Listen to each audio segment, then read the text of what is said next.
মাত্র 2 মিনিটে ঈদের শুভেচ্ছা পোস্টার আপনারা কিভাবে তৈরি করবেন আজকের এই ভিডিওতে আমি দেখিয়ে দিচ্ছি। তো ভিডিওটি শুরু করার পূর্বে আপনি যদি আমাদের চ্যানেলে নতুন হয়ে থাকেন অবশ্যই চ্যানেলটি সাবস্ক্রাইব করবেন।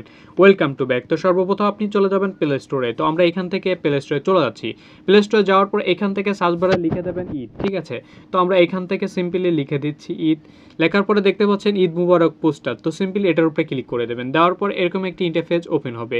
এরপরে দেখতে পাচ্ছেন এরকম একটি অ্যাপস পেয়ে যাবেন আপনারা। তো সিম্পলি কী করবেন, এই অ্যাপসটি আপনারা ইনস্টল করে নেবেন। তো যেহেতু আমার ইনস্টল করা আছে আমি এখান থেকে ওপেন করে নিচ্ছি।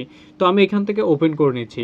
ওপেন করে নেওয়ার পরে আপনাকে কিছুক্ষণ একটু ওয়েট করতে হবে, ঠিক আছে। এটা একটু লোড নিবে। লোড নেওয়ার পরে এরকম একটি ইন্টারফেস দেখতে পাবেন। এইখানে কোরাসে ক্লিক করে দেবেন, ঠিক আছে। দেওয়ার পরে এইখান থেকে দেখতে পাচ্ছেন নতুন, তারপর ঈদ উল ফিতর রয়েছে।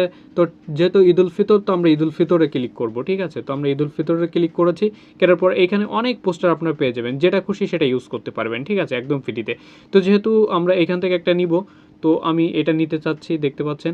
তো এটার উপরে কী করবেন, আপনি ক্লিক করবেন। তো ক্লিক করার পর এরকম দেখতে পাচ্ছেন আনলক। তো সিম্পলি কী করবেন, আনলকের উপরে ক্লিক করে দেবেন। তো আমি আনলকের উপরে ক্লিক করে দিয়েছি অলরেডি। দেওয়ার পর একটু লোড নিবে, তারপরে কিন্তু আপনাকে এরকম ওপেন দেখাবে, ঠিক আছে। তো সিম্পলি আপনারা এখান থেকে তখন ওপেন করে নেবেন। ওপেন করে নেওয়ার পরে আপনার সরাসরি কিন্তু গ্যালারি সিলেক্ট করতে বলবে। তো আমি এক এক করে দেখিয়ে দিচ্ছি। তো দেখতে পাচ্ছেন গ্যালারি। তো সিম্পলি গ্যালারির উপরে ক্লিক করবেন। গ্যালারির উপরে ক্লিক করার পরে আপনি কি করবেন, এখান থেকে আবার গ্যালারিতে সিলেক্ট করে দেবেন। তো আমি গ্যালারিতে সিলেক্ট করে দিয়েছি। দেওয়ার পরে এখান থেকে আপনার একটা ছবি আপনি দিয়ে দেবেন, ঠিক আছে। তো আমি এখান থেকে আমার একটা ছবি আমি কিন্তু দিয়ে দিচ্ছি, ঠিক আছে। তো অলরেডি দেখতে পাচ্ছেন আমার ছবিটি দেওয়া হয়ে গেছে। এরপরে কি করবেন, আপনি এখান থেকে একটু জুম করতে পারেন, জুম আউট করতে পারেন, ঠিক আছে। এখান থেকে এই যে দেখতে পাচ্ছেন। তো আমি এখান থেকে পরিমাণ মতো নিয়ে নিয়েছি। নেওয়ার পরে এইখান থেকে কী করবেন, আপনি ডান করে দেবেন, ঠিক আছে। তো আমি এখান থেকে ডান করে দিচ্ছি। ডান করে দেওয়ার পরে আপনার কিন্তু ওইখানে নিয়ে যাবে ছবিটা, অলরেডি দেখতে পাচ্ছেন। তো এখান থেকে আপনি পজিশন মতো এভাবে সিলেক্ট করে নেবেন। হ্যাঁ, নেওয়ার পরে আপনি কি করবেন, এইখান থেকে আপনার নামটি লিখে দেবেন, ঠিক আছে। আমি দেখিয়ে দিচ্ছি, আপনার এই নামের উপরে ক্লিক করবেন। তো আমি এখান থেকে নামের উপরে ক্লিক করছি, দেখতে পাচ্ছেন। এবার নামের উপরে ক্লিক করে আপনি এখান থেকে আপনার একটা নাম দিয়ে দেবেন, ঠিক আছে। তো আমি এখান থেকে একটা নাম দিয়ে দিচ্ছি। দেখছেন রাশিদুল ইসলাম হয়ে গেছে। এরপরে নিচে দেখতে পাচ্ছেন এখানে পদবি, ঠিক আছে, মানে আপনার পদবিটি এইখান থেকে দিতে পারবেন।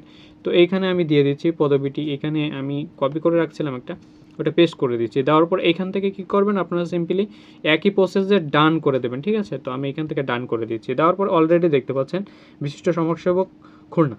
তো এই হচ্ছে প্রসেস। এরপরে কি করবেন, আপনারা সিম্পলি এই সেভ বাটনে ক্লিক করে দেবেন, ঠিক আছে। তো আমি সেভ বাটনে ক্লিক করে দিয়েছি।